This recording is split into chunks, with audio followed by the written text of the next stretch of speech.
যাত্ৰাৰ অনুষ্ঠানটোৰ আয়োজক আছিলে চিনু কিশোৰ, যিগৰাকী চিনু গোলাঘাটৰ ছোৱালী, কিন্তু অন্ধ্ৰপ্ৰদেশৰ কিশোৰৰ লগত বিয়া হোৱাৰ কাৰণে তেওঁলোকে যুটীয়াভাৱে চিনু কিশোৰ নামেৰেই বিভিন্ন অনুষ্ঠান অনুষ্ঠিত কৰি আহিছে। আৰু চিনু আসাম এছ'চিয়েশ্যনৰ ছেক্ৰেটাৰী বুলি আমি জানো। আৰু সেইদিনা ব্ৰিটিছ পাৰ্লিয়ামেণ্টত যিটো MP সমিতি কক্ষত আমাৰ অনুষ্ঠানটো অনুষ্ঠিত হৈছিল, তাৰ আয়োজন কৰিছিলে লুইতপৰীয়া নাচনী নামৰ সংগঠন, আৰু তাৰে মূল নেতৃত্ব দিয়া ব্যক্তি দুগৰাকী আছিলে চিনু আৰু কিশোৰ। আৰু তেওঁলোকে আচলতে সেই অনুষ্ঠানটো এনেধৰণে আয়োজন কৰিছিলে, সেইদিনাখন অসম দিৱস হিচাপে পালন কৰিছিলে। অসমৰ বৈষ্ণৱ সংস্কৃতি কি তাৰ ওপৰত পৰিচয় দিয়াৰ ব্যৱস্থা কৰিছিলে। আনহে নালাগে, আমাৰ বক্তৃতাৰ মাজে মাজে তেওঁলোকে তাত নৃত্য গীত পৰিৱেশন কৰিছিলে। কেইবাগৰাকী আমাৰ ছোৱালীয়ে ঘোষা গাইছিলে, বৰগীত গাইছিলে আৰু বিভিন্ন সত্ৰীয়া নৃত্য প্ৰদৰ্শন কৰিছিলে। অতি চমকপ্ৰদ এটা অনুষ্ঠানলৈ ৰূপান্তৰিত হৈছিলে।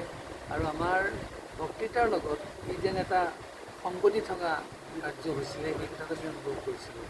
আৰু চিনু কিশোৰে যিখিনি পৰিৱেশ তাত সৃষ্টি কৰিলে, সেইটো সঁচাকৈ ক'ব লাগিব যে অনন্য। আৰু সাধাৰণতে ব্ৰিটিছ পাৰ্লিয়ামেণ্ট বুলি ক'লেই আমাৰ বুকুখন কঁপি যায়।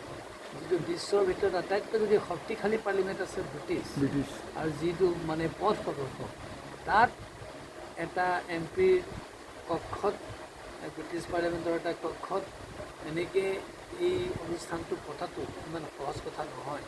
আৰু চিনু কিশোৰৰ সেই সাহস, সেই উদ্যমতা আৰু সেই অসমক ভাল পোৱাৰ প্ৰৱণতা থকাৰ কাৰণেহে, বৈষ্ণৱ সংস্কৃতি শ্ৰদ্ধা কৰাৰ কাৰণেহে সেইটো সম্ভৱ হৈছে।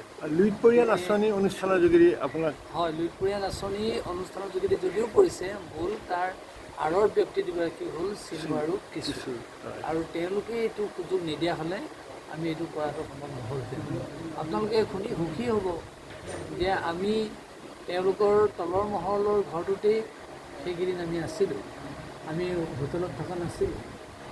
অৰ্থাৎ হোটেলত থকা হ'লে আমি এই পৰিৱেশ ৰক্ষা কৰিব নোৱাৰিলোহেঁতেন। আৰু তেওঁলোকে আমাক তলৰ মহলটো সম্পূৰ্ণ এৰি দিছিলে।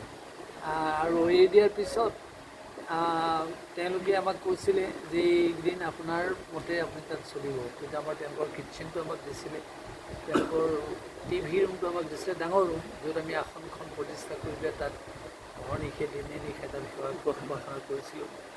আৰু আমাৰ শয়ন কক্ষ বেলেগ, আৰু আমাৰ গা পা ধোৱাৰ ঘৰ বেলেগ। আমাৰ ডেকাৰো তেনেকৈ আমাৰ লগত ডেকা গোসাঁই গৈছিলে, তেওঁৰো ঘৰ বেলেগ। আমাৰ ভাইটি গৈছিলে, তাৰ কাৰণেও বেলেগে ব্যৱস্থা কৰি দিছিলে।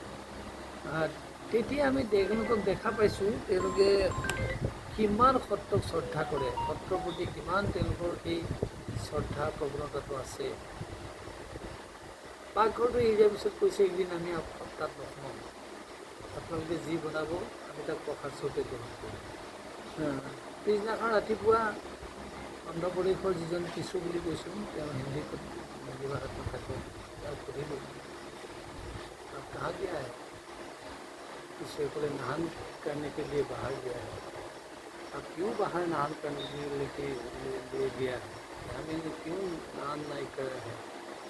তেওঁ ক'লে আপোনালোক আছে, আপোনালোকৰ অসুবিধা হ'ব বুলি ভাবি মই বাহিৰত স্নান কৰিব গ'লোঁ। চাওকচোন, নিজৰ ঘৰখন ত্যাগ কৰি পেলাই বাহিৰত স্নান কৰিছে। তথাপি ওপৰ মহলটো আছেই, তথাপি তেওঁলোকে সেইটো চিন্তাৰে তালৈ গুচি গৈছে।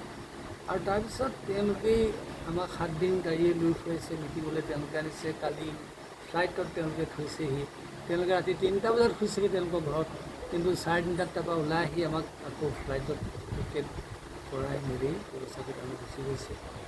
আৰু তাৰ উপৰিও তেওঁলোকে আমি কি খাম, আমি কোনো চিন্তা কৰিবলগীয়া নোহোৱাকৈ সমস্ত দ্ৰব্য তাত মানে আপোনাৰ যোগান ধৰিছে। গাখীৰৰ পৰা আমি বেছি গাখীৰ খাওঁ।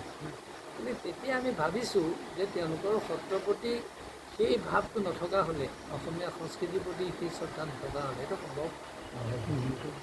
সেইকাৰণে অতি উদাৰ যদি ব্যক্তি আছে, চিনু কিশোৰৰ নাম ল'বই লাগিব।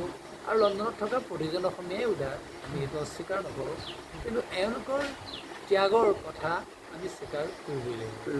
তাতে অসম সাহিত্য সভাৰ ওলাও সভানেত্ৰী আছিলে গীতা বৰুৱা বুলি তেখেতেও কৈছে। তেখেতেও লেকচাৰ দিছিলে হয় হয় আৰু দুজনমান পাহৰিলোঁ নামটো আপোনাৰ কিবা এটা হয় হয় কি বৰুৱা হয় আৰু আপোনাৰ এই বৰগীত গাইছিলে যে বৰগীত গাইছিল আপোনাৰ মই পাহৰিছোঁ হয় আৰু অভাৰচিজ বিজেপিৰ অভাৰচিজৰ এজন আছিলে নহয় যোৱাবাৰ আমি পাইছিলোঁ প্ৰফেচৰ তেখেতকো দেখা পাইছোঁ আছে। আসনখন দিওঁতে তাৰপিছতে কেইবাগৰাকী ব্যক্তিও আছে কিবাকিবি ব্যক্তি অসমীয়া আছে তেওঁলোকে ভাষণ দিছে হয় কেইবাগৰাকীও কিবাকিবি। অসমৰ ওপৰত কৈছে হয়। আমাৰ বৈষ্ণৱ সংস্কৃতিৰ ওপৰত কৈছে হয় হয় এতিয়া আমাৰ ভৱিষ্যতে আকৌ যাব পাৰিব তেওঁলোকে কৈ দিছে যে এইখন দুৱাৰখন খোল খাইছে আৰু আগলৈ অসমৰ সংস্কৃতিলৈ আনিব লাগিব হয়। আৰু চিনেমাই কল্পনাই কৰিছে যে অন্ততঃ সেই লণ্ডনত থকা অসমীয়া লোকসকলৰ যোগেদি এখন ভাওনা আৰু আমাৰ সত্ৰৰ পৰা এখন ভাওনা তাত যাতে প্ৰদৰ্শন কৰিব আৰু যিসকলে তাত সত্ৰীয়া নৃত্য পৰিৱেশন কৰিলে হয়। সেইসকল তাৰেই নে তাৰেই মানে হয়। অসমৰ মানুহ হয় কিন্তু বৰ্তমান তেওঁলোক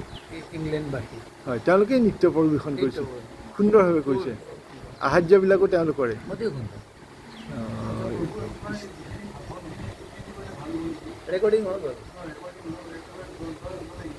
মই এইটো লিফলেট উলিয়াই দিছোঁ সাংবাদিকে পাই গ'ল